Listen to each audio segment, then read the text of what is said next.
ഞങ്ങളുടെ പഞ്ചായത്തുണ്ടല്ലോ സമ്പൂർണ്ണമായിട്ട് മാലിന്യമുക്ത പഞ്ചായത്താക്കി മാറ്റുകയാണ് കേട്ടോ. അപ്പം അതിൻ്റെ ഭാഗമായിട്ട് ഓരോരോ വാർഡുകളിൽ ക്ലീനിങ് പരിപാടികളൊക്കെ ആയിരുന്നു. അപ്പോൾ ഇന്ന് ഞങ്ങളുടെ വാർഡിലെ ക്ലീനിങ്ങിൻ്റെ ദിവസമായിരുന്നു കേട്ടോ. ഇത് കഴിഞ്ഞിട്ട് നാളെ ഞങ്ങൾ പ്രതിജ്ഞയൊക്കെ ചൊല്ലി ഞങ്ങളുടെ പഞ്ചായത്ത് മാലിന്യമുക്തമായിട്ട് അങ്ങ് പ്രഖ്യാപിക്കും. അപ്പോൾ അതിൻ്റെ ഭാഗമായിട്ടുള്ള ക്ലീനിങ് ആയിരുന്നു. അതിൻ്റെ ഭാഗമായിട്ടുള്ള സേവനവാരം ഏകദേശം 9:30 ആയപ്പോൾ തുടങ്ങിയിട്ടുണ്ടായിരുന്നു. ഇന്ന് പിള്ളേർക്ക് ക്ലാസ് ഇല്ലാത്ത ദിവസമായിരുന്നു കേട്ടോ. അവർക്ക് എക്സാമൊക്കെ നടക്കുകയാണ്. അപ്പോൾ ഇടയ്ക്ക് ഒരു ദിവസം ലീവ് ഉണ്ടായിരുന്നു കേട്ടോ. അപ്പം ഞാൻ ഇന്ന് രാവിലെ പോരാൻ നേരത്ത് പൊറോട്ടയും സാമ്പാറും ഒക്കെ മേടിച്ച് വെച്ചിട്ട് അച്ഛനെ വിളിച്ച് വരുത്തി പിള്ളേരുടെ അടുത്തൊക്കെ ആക്കിയിട്ടാണ് പോകുന്നത് കേട്ടോ. പിന്നെ പരിപാടിയൊക്കെ കഴിഞ്ഞ് ചെന്നപ്പോഴത്തേക്കിന് ഞാൻ ഓർത്തു അച്ഛനോട് വീട്ടിലുണ്ടല്ലോ, അപ്പോൾ എന്തെങ്കിലും സ്പെഷ്യലായിട്ട് മേടിച്ചുകൊണ്ടൊക്കെ പോകാമെന്ന് ഓർത്തേ. അങ്ങനെ നേരെ പേട്ടയിൽ പോയി കുറച്ച് മാമ്പഴവും കപ്പയും മീനും ഒക്കെ മേടിച്ച് പിന്നെ അതിന് വേണ്ടിയിട്ടുള്ള കുറച്ച് അനുധാരികൾ വെളുത്തുള്ളി ഇഞ്ചി അങ്ങനെയുള്ള സംഭവങ്ങളൊക്കെ മേടിച്ചു കേട്ടോ. കപ്പ നമ്മൾ കഴിഞ്ഞ ദിവസം എല്ലാം വേവിച്ചാണ് കപ്പ. പിന്നെ എനിക്ക് എന്തോരം തിന്നാലും അങ്ങനെ മടുക്കത്തൊന്നുമില്ല കേട്ടോ. പിന്നെ അച്ഛന് ഭയങ്കര ഇഷ്ടമാണ് കപ്പപ്പുഴുക്ക്, ഭയങ്കര ഇഷ്ടമാണ്. പ്രത്യേകിച്ച് മീൻകറിയോ ചിക്കൻ കറിയോ ഒക്കെ ഉണ്ടെങ്കിൽ കേട്ടോ. അപ്പം അച്ഛനും കൂടെ ഒന്ന് സന്തോഷമായിക്കോട്ടെ എന്ന് ഓർത്താണ് ഞാൻ കപ്പയൊക്കെ മേടിച്ചത്. അങ്ങനെ മാങ്ങാപ്പഴവും ഒക്കെ മേടിച്ചുകൊണ്ട് നേരെ വീട്ടിലോട്ട് വന്നു. വീട്ടിൽ വന്നപ്പോഴത്തേക്കിന് പിള്ളേരിങ്ങനെ വഴിക്കണ്ട് നോക്കി ഇരിപ്പുണ്ടായിരുന്നു കേട്ടോ. അമ്മ എന്താ കൊണ്ടുവന്നതെന്നൊക്കെ ചോദിച്ചിട്ട് അപ്പം ഞാൻ മാങ്ങാപ്പഴമൊക്കെ കൈയോടെ തന്നെ പൂളി അങ്ങ് കൊടുത്തു പിള്ളേർക്കും അച്ഛനോട് കേട്ടോ. എന്നിട്ട് എല്ലാവരും കൂടെ പിടിച്ച് മുറിയിലിരുത്തിയിട്ട് ഞാൻ പറഞ്ഞു, ഞാൻ ഇനി പാചകത്തിലേക്ക് കിടക്കാണ്, ഇവിടെ തട്ടിമുട്ടി ആരും വന്നേക്കല്ലേ, എല്ലാം കഴിഞ്ഞിട്ടേ വരാവുള്ളെന്ന് പറഞ്ഞു കേട്ടോ. അച്ഛനാണെങ്കിൽ പോകാൻ ധൃതി വെക്കുന്നതുകൊണ്ട് ഞാൻ കുറച്ച് സ്പീഡിലാണ് കാര്യങ്ങളൊക്കെ ചെയ്തത്. അപ്പം തന്നെ ഏകദേശം ഉച്ചയൊക്കെ ആകാറായിട്ടുണ്ടായിരുന്നു കേട്ടോ. പിന്നെ ഞാൻ ഓർത്ത് ചോറിനുള്ള കറിയൊക്കെ ആക്കി വരുമ്പോഴത്തേക്കിനും ഒരു സമയമാകുമല്ലോ. അപ്പം പെട്ടെന്ന് തന്നെ കപ്പയും വേവിച്ച് മീൻകറി ആക്കാം. മീനാണെങ്കിൽ ഞാൻ തുണ്ടൻ മീനും കൂട്ടാണ് കേട്ടോ വാങ്ങിച്ചത്, കേരത്തുണ്ടാണ് വാങ്ങിച്ചത്.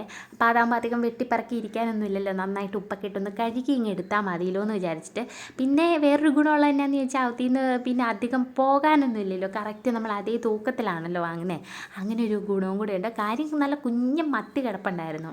ഞാൻ ഓർത്താ മേടിച്ചാലോ എന്ന്, പിന്നെ ഓർത്തു അല്ലേ വേണ്ട കേരത്തുണ്ട വാങ്ങാം, അതാകുമ്പോൾ പെട്ടെന്നൊക്കെ ആക്കാലോ എന്ന് ഓർത്തു.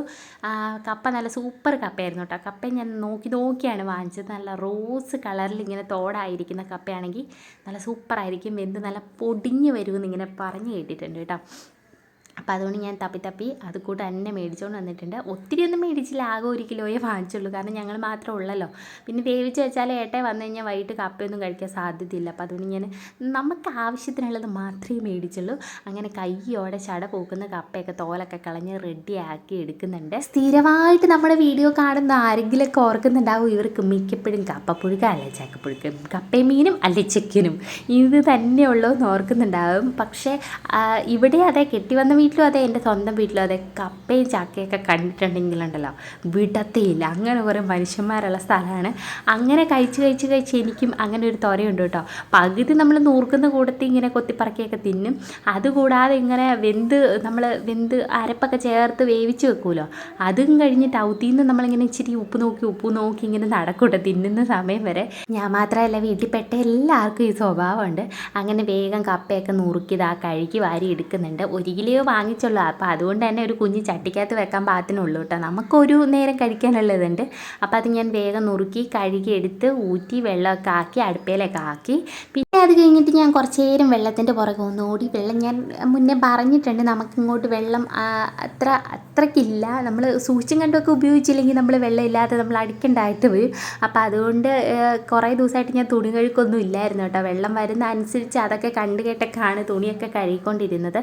അങ്ങനെ കപ്പയൊക്കെ അടുപ്പിലൊക്കെ വെച്ചപ്പോഴത്തേക്കിന് നമ്മൾ വെള്ളം വരുന്നുണ്ടായിരുന്നു. ഞാൻ പിന്നെ വേഗം പോയി വെള്ളമൊക്കെ തിരിച്ച് വിട്ട് ടാങ്കിലേക്ക് നിറയാൻ പാകത്തിനൊക്കെ ആക്കി വെച്ച് ഇനി വേണം കുറേ തുണി കഴുകാൻ കേട്ടോ. ചുമട്ട് കിടക്കാനാണ് കിടക്കുന്നത്.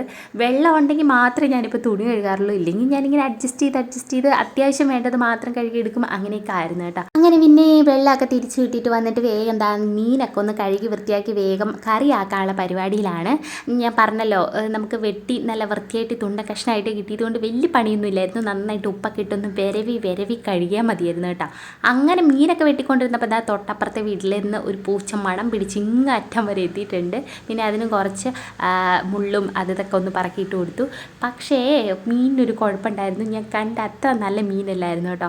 അവിടെ ഇരിക്കുന്ന കണ്ടപ്പോഴത്തേക്കിനും നല്ല തടിച്ച് കൊഴുത്തിങ്ങനെ ഇരിക്കുന്നു. വെട്ടിത്തരുമോ എന്ന് ചോദിച്ചപ്പോഴത്തേക്കിനും ആ ചേട്ടൻ പറഞ്ഞ് ആ വെട്ടിത്തരാമെന്ന് പറഞ്ഞ് വെട്ടിക്കഴിഞ്ഞുള്ള ഭാവം ഞാൻ നോക്കിയില്ലായിരുന്നു. പിന്നെ നമ്മൾ പറഞ്ഞു കഴിഞ്ഞിട്ട് വെട്ടിക്കഴിഞ്ഞിട്ട് അവർ മാറ്റുന്നൊന്നും ഇല്ലല്ലോ. അപ്പോൾ അതുകൊണ്ട് ഞാൻ പിന്നെ അത്ര ശ്രദ്ധിച്ചില്ലായിരുന്നു. ഇവിടെ കൊടുന്ന് കഴുകാൻ നേരത്ത് നോക്കിയപ്പോഴത്തേക്കിനും ചെറുതായിട്ടിങ്ങനെ അതിൽ നിന്നിങ്ങനെ വിട്ടൊക്കെ പോരുന്നുണ്ടായിരുന്നു കേട്ടോ. അപ്പം നല്ല മീനാണോ അല്ലയോ എന്ന് എനിക്കൊരു കൺഫ്യൂഷൻ ഉണ്ടായിരുന്നു.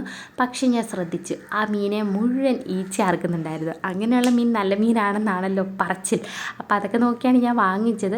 ഞാനിങ്ങനെ മീനും ഇറച്ചിയൊക്കെ വാങ്ങുമ്പോഴത്തേക്കിനും ഇങ്ങനെയുള്ള കാര്യങ്ങളെല്ലാം ശ്രദ്ധിക്കും കേട്ടോ. കാരണം എനിക്ക് വയറുവേദന എടുത്ത് കിടക്കാൻ പറ്റാത്തതുകൊണ്ടാണ്. അങ്ങനെ മീനൊക്കെ വെട്ടി കഴുകി വൃത്തിയാക്കി റെഡിയാക്കി വെച്ചിട്ടുണ്ട്. ഇനി കറി വെച്ച് കഴിയുമ്പോൾ നമുക്കറിയാം നല്ലതാണോ ചീത്തയാണോ എന്ന് കേട്ടോ. അങ്ങനെ മീൻ വെട്ടി റെഡിയാക്കി വെച്ചപ്പോഴത്തേക്കിനും നമ്മുടെ കപ്പ നന്നായിട്ട് വെന്ത് വന്നിട്ടുണ്ടായിരുന്നു. ഞാൻ പിന്നെ വേഗം തേങ്ങായും മുളകും ഒക്കെ ഒന്ന് ഒതുക്കിയെടുക്കാനുള്ള പരിപാടിയിലാണ് കേട്ടോ. ചിരകാനുള്ള സമയമില്ലാത്തതുകൊണ്ട് ഞാനിങ്ങനെ കഴുന്നാണ് എടുക്കുന്നത്. ഫ്രിഡ്ജിൽ ഇരുന്നുകൊണ്ട് നല്ല കല്ലുണ്ട പോലെയാണ് കേട്ടോ ഇരിക്കുന്നത്. അപ്പോൾ അത് തണുത്ത് വരുമ്പോഴത്തേക്കിനും സമയം എടുക്കുമല്ലോ. അപ്പോൾ ഇങ്ങനെയാണെങ്കിൽ പെട്ടെന്ന് ആവുമല്ലോ എന്ന് വിചാരിച്ചിട്ട് വേഗം തേങ്ങയൊക്കെ കഴുന്നെടുത്ത് പിന്നെ ഉള്ളിയും മുളകും മഞ്ഞളും ഉപ്പും ആക്കി ഇട്ടിട്ട് നന്നായിട്ടൊന്ന് ഒതുക്കിയെടുക്കുന്നുണ്ട്. കരിയാപ്പലയില്ല കേട്ടോ. ഇവിടെ വന്നേ പിന്നെ കരിയാപ്പലയ്ക്ക് ക്ഷാമമാണ്. അവിടെ ആയിരുന്നപ്പം മേച്ചേച്ചിയുടെ അടുത്ത് പോയി ഇടയ്ക്കൊക്കെ എടുക്കാമായിരുന്നു. ഇവിടെ പിന്നെ അങ്ങനെ നമുക്കൊരു സൗകര്യം ഇല്ലാത്തത് കൊണ്ടും പിന്നെ നമ്മുടെ വീടിൻ്റെ പുറവശത്ത് ഒരു കുഞ്ഞ് കരിയാപ്പ നിപ്പുണ്ട്. പക്ഷേ അകത്തുനിന്ന് എടുത്താൽ ശരിയാവത്തില്ലല്ലോ, അത് തീരെ കുഞ്ഞിതാണ്. അപ്പോൾ അതുകൊണ്ട് ഞാൻ അകത്തുനിന്ന് എടുക്കാറേ ഇല്ല. പിന്നെ ഞാൻ ഇന്നാളും വീട്ടിൽ പോയപ്പോഴത്തേക്കിനും കുറച്ച് കരിയാപ്പലയൊക്കെ പറിച്ച് കൂടിനകത്താക്കി അതിനെ സൂക്ഷിച്ച് കുറേ കാലം ഉപയോഗിച്ചായിരുന്നു. ഇനി വീട്ടിൽ പോകുമ്പോൾ വേണം അവിടെ നിന്ന് കുറച്ച് കരിയാപ്പിലയൊക്കെ പറിച്ചുകൊണ്ട് വരാൻ കേട്ടോ. അങ്ങനെ നമ്മൾ അരപ്പൊക്കെ റെഡിയാക്കി കപ്പയ്ക്ക് അരപ്പ് ചേർക്കുകയാണ് കേട്ടോ. തികത്തി ഊറ്റി അരപ്പൊക്കെ ഇട്ട് മൂടി വെച്ചിട്ട് നമ്മൾ നന്നായിട്ടൊന്ന് കുഴച്ചെടുക്കുന്നുണ്ട്. ഇനി നന്നായിട്ട് കുഴഞ്ഞിരിക്കണം. നല്ല കുഴഞ്ഞ കപ്പയും എരിവുള്ള മീൻകറി നല്ല സൂപ്പർ കോമ്പിനേഷനാണ് കേട്ടോ. എനിക്ക് ഭയങ്കര ഇഷ്ടമാണ്. ഇങ്ങനെ വിറുവിറാന്നിരിക്കുന്നതിനേക്കാളും നന്നായിട്ട് കുഴഞ്ഞിരിക്കണം. അപ്പോൾ അതുകൊണ്ട് തന്നെ ഞാൻ അരപ്പ് ചേർക്കുമ്പോഴത്തേക്കിനും ഒരു നുള്ളു വെള്ളം വെക്കും കേട്ടോ. അരപ്പ് വെന്ത് കഴിഞ്ഞിട്ടും നന്നായിട്ട് കുഴഞ്ഞു വരാൻ പാകത്തിനുള്ള ഒരു നുള്ളു വെള്ളം വെച്ചിട്ട് നന്നായിട്ട് ഒട്ടച്ചിങ്ങെടുക്കും.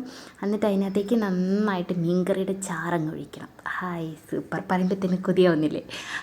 ഈ ഒരു അവസ്ഥയാണ് കപ്പ എത്ര തിന്നാലും എനിക്ക് കേട്ടോ. കപ്പ എന്ന് കേൾക്കുമ്പോഴേ എനിക്ക് അയ്യോ തിന്നണം എന്നുള്ളൊരു ത്വര വരും. അങ്ങനെ നമ്മുടെ കപ്പ റെഡി ആയിട്ടുണ്ട്. ഇനി മീൻകറി ആക്കിയാൽ മതി. മീൻകറി പിന്നെ നമ്മൾ ഈയിടെയൊക്കെ എല്ലാം മീൻകറി ഉണ്ടായിരുന്നു കേട്ടോ ഇവിടെ. അപ്പോൾ അതുകൊണ്ട് ഞാൻ അതിൻ്റെ റെസിപ്പി കാര്യമായിട്ട് പറയുന്നില്ല. അങ്ങനെ മീൻകറിക്കുള്ളതൊക്കെ വഴറ്റിക്കൊണ്ടിരിക്കുകയാണ് കേട്ടോ. പിന്നെ ഇത് കണ്ടോ, ഇത് നല്ല ഫ്രഷ് കുടംപുളിയാണ്. ഇതെൻ്റെ കൂടെ ജോലി ചെയ്യുന്ന ചേച്ചി കൊണ്ടെത്തന്നാണ് കേട്ടോ. നല്ല സൂപ്പർ കുടംപുളിയാണ്. നല്ല ഉറയുള്ള പുളിയാണെന്നാണ് കേട്ടോ പറഞ്ഞു. ഇതിന് മുന്നേ കഴിഞ്ഞ ദിവസം കറി വെച്ചപ്പോഴത്തേക്കിനും ഞാൻ എടുത്തിട്ടുണ്ടായിരുന്നു. അത്യാവശ്യം നല്ല ഉറയുള്ള പുളിയാണ് കേട്ടോ. ഇതിന് മുന്നത്തെ ദിവസം കറി വെച്ചപ്പോഴത്തേക്കിനും ഞാൻ ഇതാണ് ഇട്ട് 2 ചോള ഇട്ടപ്പോഴത്തേക്കിനും നല്ലതായിട്ട് പുളിയൊക്കെ പിടിച്ചിട്ടുണ്ടായിരുന്നു. ഇത് മാത്രമല്ല കുറച്ച് വാളംപുളിയും കൂടെ തന്നു വിട്ടിട്ടുണ്ട്. അത് നല്ല പുളിപ്പൻ വാളംപുളി. ആ ചേച്ചിയുടെ വീടിൻ്റെ അവിടെയൊക്കെ നല്ല കുടംപുളി മരവും വാളംപുളി മരവും ഒക്കെ ഉണ്ട്. അപ്പോൾ അതുകൊണ്ട് ഇങ്ങനെ വർത്താനം പറഞ്ഞപ്പോഴത്തേക്കിനും ഞാൻ നിനക്ക് ഇച്ചിരി തരാടി എന്ന് പറഞ്ഞിട്ട് തന്നതാണ് കേട്ടോ. അപ്പോൾ അത് നമുക്ക് ഉണ്ട്. അപ്പോൾ അത് വെച്ചിട്ടാണ് ഇന്നത്തെ നമ്മുടെ മീൻകറി, ഇന്നത്തെ അല്ല ഇന്നലത്തെയും. നമ്മുടെ മീൻകറിയൊക്കെ അടുപ്പയിലായിട്ടുണ്ട്. ഇനി ഇത് 2-3 തിളച്ചാൽ മാത്രം മതി നമ്മുടെ മീൻകറി റെഡി കേട്ടോ. കരിയാപ്പലയുടെ ഒരു കുറവുണ്ട്, പക്ഷേ അത് നികത്താൻ വേറെ സാഹചര്യങ്ങളില്ലാത്ത കൊണ്ട് അതില്ലാതെ തന്നെ അങ്ങ് വെക്കാണ്. പിന്നെ ഞാൻ കഴിഞ്ഞ ദിവസം പറഞ്ഞില്ലേ നമ്മുടെ മീൻകറി തിളച്ച് നമ്മൾ മീനൊക്കെ പിറക്കിയിട്ട് കഴിയുമ്പോഴത്തേക്കിന് നല്ല മീനാണെങ്കിൽ പെട്ടെന്ന് മഞ്ഞളും മുളകും പിടിക്കുമെന്ന്. അപ്പോൾ കണ്ട അതുപോണക്ക് ഇട്ട ഉടനെ മഞ്ഞളൊക്കെ കയറി പിടിച്ചില്ലേ. അപ്പം മീൻ ഇച്ചിരി ലുക്ക് കുറവാണെങ്കിൽ നല്ല മീനാണെന്നാണ് അങ്ങനെ പിന്നെ മീൻകറിയൊക്കെ ആവുന്നവരെ ഞാനും അച്ഛനും പിള്ളേരും ഒക്കെ കുറച്ച് നേരം വർത്താനമൊക്കെ പറഞ്ഞിരുന്നു കേട്ടോ. ഇവർക്കാർക്കും വിശക്കുന്നൊന്നുമില്ല. എനിക്ക് ചെറുതായിട്ട് വിശക്കുന്നുണ്ട്. കാരണം ഞാൻ കാപ്പി കുടിക്കാതാണ് രാവിലെ ഓടിയത്. അച്ഛൻ പിന്നെ അച്ഛൻ വന്ന വഴിക്ക് പിള്ളേർക്ക് വേണ്ട കുറേ സ്നാക്സും ജ്യൂസും പിന്നെ അങ്ങനെയുള്ള കുറേ ഐറ്റംസ് എല്ലാം വാങ്ങിക്കൊണ്ടാണ് കേട്ടോ വന്നത്. അപ്പോൾ അതുകൊണ്ട് തന്നെ അവരത് കയറി ഇറങ്ങിയൊക്കെ കഴിച്ചിട്ട് അവർക്ക് വിശക്കുന്നുമില്ല. ഞാൻ വന്നു കഴിഞ്ഞപ്പോഴത്തേക്കിന് ഹാളിൻ്റെ ഒരു മൂലൊക്കെ നിറച്ചിങ്ങനെ മുട്ടായിയുടെയും ജ്യൂസിൻ്റെയും ഒക്കെ ബാക്കി പത്രമായിട്ടുള്ള അവശിഷ്ടങ്ങളൊക്കെ ആയിരുന്നു കേട്ടോ.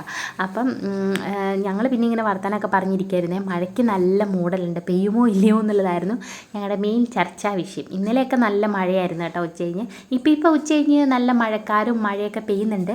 കഴിഞ്ഞ ദിവസമൊക്കെ അങ്ങ് ശക്തമായി പെയ്തു എന്ന് പറയത്തില്ല, എന്നാലും ഭൂമിയൊക്കെ തണുക്കുന്ന പോലെ പെയ്തു. ഇന്നലെ നല്ല മഴയായിരുന്നു കേട്ടോ. വൈകിട്ട് നന്നായിട്ട് പെയ്തു. പക്ഷെ നമുക്കിവിടെ വെള്ളം അങ്ങനെ കുഴൽക്കിണറിലാകാൻ പാകത്തിന് വെള്ളമായില്ല, എന്നാലും നല്ല മഴയായിരുന്നു. അങ്ങനെ മീൻകറിയൊക്കെ ആയി. അച്ഛനും പിള്ളേർക്കൊക്കെ കയ്യോടെ കൊടുത്താണ് കേട്ടോ. കുഞ്ഞാപ്പിക്കും കുറച്ച് മാത്രമേ എടുത്തിട്ടുള്ളൂ, അബിക്കും അതെ. പിന്നെ എല്ലാവർക്കും കൊടുത്തിട്ട് ഞാനും കുറച്ച് കപ്പയും മീനും ഒക്കെ എടുത്തിട്ടുണ്ട്. ഞാൻ കുറച്ച് ചാറാണ് കൂടുതൽ എടുത്തത് കേട്ടോ. എനിക്കിങ്ങനെ കുഴച്ചിങ്ങനെ ചാറിനകത്ത് മുങ്ങിക്കിടക്കുന്ന കപ്പ അടിക്കണം, അതാണ് എനിക്ക് ഭയങ്കര ഇഷ്ടം. അപ്പോൾ അത് ആ കപ്പയും മീനിൻ്റെ ചാറും ഒക്കെ നന്നായിട്ട് എടുത്ത് മുക്കി കുഴച്ചൊരൊറ്റ പിടുത്തം അയ്യോ സന്തോഷം സമാധാനം. പച്ചക്കപ്പ തിന്നാൽ പിന്നെ കുറച്ച് ക്ഷീണം നമുക്ക് തോന്നും കഴിച്ച് കഴിയുമ്പോഴത്തേക്കിനെ, പക്ഷെ കുറേ നേരത്തേനും പിന്നെ വിശക്കത്തേ ഇല്ല. അത് ഉണക്കപ്പ ആണെങ്കിലും അങ്ങനെയാണ്. അങ്ങനെ പിന്നെ ഫുഡൊക്കെ കഴിച്ചുകൊണ്ടിരുന്നപ്പോഴത്തേക്കിന് നല്ല ചുളിചുളുപ്പം കാറ്റ് വന്നു കേട്ടോ. പിന്നെ ആ പുറകെ നല്ല മഴയായിരുന്നു, തുള്ളിക്കൊരു കുടം പോലെ വെള്ളമാണ് കേട്ടോ വന്നുകൊണ്ടിരുന്നത്. അതിൻ്റെ കൂട്ടത്തിൽ നല്ല കാറ്റും ശക്തിയിൽ അങ്ങ് വീശാൻ തുടങ്ങി. കണ്ട ഓലയൊക്കെ കിടന്ന് ആടുന്ന ആട്ടം കണ്ടോ. പിന്നെ നല്ല തണുത്ത കാറ്റൊക്കെ ഇങ്ങനെ വീശി അടിക്കാൻ തുടങ്ങിയപ്പോഴത്തേക്കിനും ഞാൻ വേഗം പോയി ജനലും വാതിലൊക്കെ കുറച്ച് നേരം ഒന്ന് തുറന്നിട്ടു കേട്ടോ, കുറച്ച് തണുപ്പൊന്ന് കയറട്ടെ എന്ന് വിചാരിച്ചിട്ട്. അപ്പോഴാണ് പടക്ക് പടക്കിന്ന് രണ്ടിടി വന്നത്. പിന്നെ ഞാൻ ചാടിപ്പോയി ജനലും വാതിലും എല്ലാം കൈയോടെ അടിച്ചിട്ട് കേട്ടോ. എനിക്ക് ഇടി എന്ന് പറഞ്ഞാൽ ഭയങ്കര പേടിയാണ്. പണ്ട് നമ്മുടെ കയ്യൂർ വീടിൻ്റെ പണിയൊക്കെ പൂർത്തീകരിച്ച് നമ്മളിങ്ങനെ താമസിക്കാനായിട്ട് ആ ഒരു റൂം റെഡിയാക്കി എടുത്ത സമയത്താണ് ഇതുപോലൊരു മഴ വന്നതും ഇടി വെട്ടി നമ്മുടെ വീടിൻ്റെ പകുതി അങ്ങ് പോയതും കേട്ടോ. അന്ന് പെരയ്ക്കകത്ത് ഒരു തീ കൂമ്പാരമായിരുന്നു ഞാൻ കണ്ടത്. നമ്മുടെ ടി വിയൊക്കെ കത്തിപ്പോക വന്ന പെരയ്ക്കകത്ത് മുഴുവൻ ഒരു നീലയും ചുമലയും മഞ്ഞയും കളർ വെട്ടമൊക്കെ ആയിരുന്നു കേട്ടോ. അത് പിന്നെ എനിക്ക് ഇടിയെന്ന് പറഞ്ഞാൽ ഭയങ്കര പേടിയാണ്. അങ്ങനെ മഴയൊക്കെ ആസ്വദിച്ചിങ്ങനെ ഇരുന്ന സമയത്ത് ഏട്ടാ ഇതേ മഴയത്ത് നനഞ്ഞു കുളിച്ച് വന്നിട്ടുണ്ട് കേട്ടോ. ഉച്ചയ്ക്ക് ഉണ്ണാൻ വന്ന വരവാണ്, ഇന്ന് കുറച്ച് താമസിച്ച് പോയി. പിന്നെ ഏട്ടയ്ക്കും ഫുഡൊക്കെ കൊടുത്തിട്ട് ഞങ്ങളെല്ലാവരും കുറച്ച് നേരം കയറി കട്ടിലയിൽ ഇങ്ങനെ മൂടി പൊതച്ചിരുന്നു കേട്ടോ. പിള്ളേർ കളിച്ചും ചിരിച്ചൊക്കെ ഇതിലിങ്ങനെ നടക്കുകയാണ്. അങ്ങനെ കുറേ നേരം കഴിഞ്ഞപ്പോഴത്തേക്കിനും മഴയൊക്കെ ഒന്ന് ശാന്തമായി. പിന്നെ അടുത്ത മഴയ്ക്കിപ്പുറം വേഗം പോകണമെന്ന് പറഞ്ഞിട്ട് ഏട്ടായി ചോറ കൊണ്ടിട്ട് വേഗം ഇറങ്ങിയിട്ടോ. അത് കഴിഞ്ഞിട്ട് വന്നിട്ട് ഞാൻ പിന്നെ തറയൊക്കെ ഒന്ന് തുടച്ച് വൃത്തിയാക്കി മൊത്തം ഇങ്ങനെ ഉതാനടിച്ചിട്ട് മൊത്തം ചെളിയായിരുന്നു കേട്ടോ. പിള്ളേർ പിന്നെ അതെല്ലാം കൂടി ചവിട്ടി പെരയ്ക്കകത്തോട്ടാക്കുമല്ലോ എന്ന് വിചാരിച്ച് തിണ്ണയും തുടച്ചു. പിന്നെ കൈയോടെ തന്നെ എന്നത്തെയും പോലെ റൂമൊക്കെ ഒന്ന് തുടച്ച് കേട്ടോ. ഒന്നാമത് നമുക്ക് റൂമിൽ വിട്ടാലും നമുക്ക് വീഡിയോയിൽ ഇതൊക്കെ പകർത്തിയെടുക്കാൻ കുറച്ച് ചടക്കാണ്. അതിൻ്റെ കൊടുത്ത് മഴ മോഡലിലൂടെ ആയതുകൊണ്ട് ഇങ്ങനെ ഒരു മോഡൽ പോണക്കാണ്. അപ്പോൾ അതുകൊണ്ടാണ് ഞാൻ അകത്തെ വീഡിയോസ് കാര്യമായിട്ട് എടുക്കാത്ത കേട്ടോ. അത് കഴിഞ്ഞിട്ട് വന്നിട്ട് എന്നത്തെയും പോലെ മുറ്റമൊക്കെ ഒന്ന് അടിച്ച് വരുന്നുണ്ട്. മഴയൊക്കെ കഴിഞ്ഞതുകൊണ്ട് ഇങ്ങനെ ചൂലങ്ങ് മണ്ണിലേക്ക് ഇറങ്ങാൻ കുറച്ച് പാടാണ് കേട്ടോ. അങ്ങനെ നമ്മൾ ഒരച്ചൊരച്ചെന്ന് പറഞ്ഞോണൊക്കെ എടുക്കണം. അങ്ങനെ മുറ്റം എല്ലാം ചുറ്റും എല്ലാം ഒന്ന് അടിച്ചൊക്കെ വാരി ഫ്രണ്ട് വശവും ഒന്ന് ക്ലീൻ ആക്കി. ഇനിയിപ്പോൾ നടയൊക്കെ ഒന്ന് കഴുകണം കേട്ടോ. അങ്ങനെ മണ്ടഭാഗം മാത്രമേ ഒന്ന് തുടച്ചുള്ളായിരുന്നേ. അപ്പം നട കുറച്ച് വെള്ളം ഒഴിച്ച് കഴുകാമെന്ന് വിചാരിച്ചു. മഴവെള്ളം അവിടെ ഒരു പാത്രത്തിൽ പിടിച്ച് വെച്ചിട്ടുണ്ടായിരുന്നു. അപ്പോൾ അതൊക്കെ എടുത്തിട്ട് നടയൊക്കെ നന്നായിട്ടൊന്ന് അടിച്ച് കഴുകി ഇന്ന് വിശദമായിട്ടൊരു കുളിയൊക്കെ പാസ്സാക്കണം കേട്ടോ. ഇത് കഴിഞ്ഞിട്ട് നമുക്ക് ഓൺലൈനിൽ തയ്യൽ പഠിക്കുന്നതിൻ്റെ ക്ലാസ് ഉണ്ട്, അതൊക്കെ കൂടണം. അപ്പോൾ അതുകൊണ്ട് ഞാൻ വേഗം പോയി കുളിക്കാനുള്ള പരിപാടിയിലാണ് കേട്ടോ. അങ്ങനെ മൊത്തം അടിച്ച് വാരി ക്ലീനാക്കി തുടച്ചൊക്കെ ഇട്ട് ഇതിനിപ്പോൾ എത്ര നേരം കിടക്കും എന്നുള്ളതാണ് ഒരു കൺഫ്യൂഷൻ കേട്ടോ. ഈ പിള്ളേരൊക്കെ ഉണ്ടെങ്കിൽ ഇതൊക്കെ ചവിട്ടി പെട്ടെന്ന് തന്നെ മോശമാക്കാനുള്ള സാധ്യതകൾ വളരെ കൂടുതലാണ്.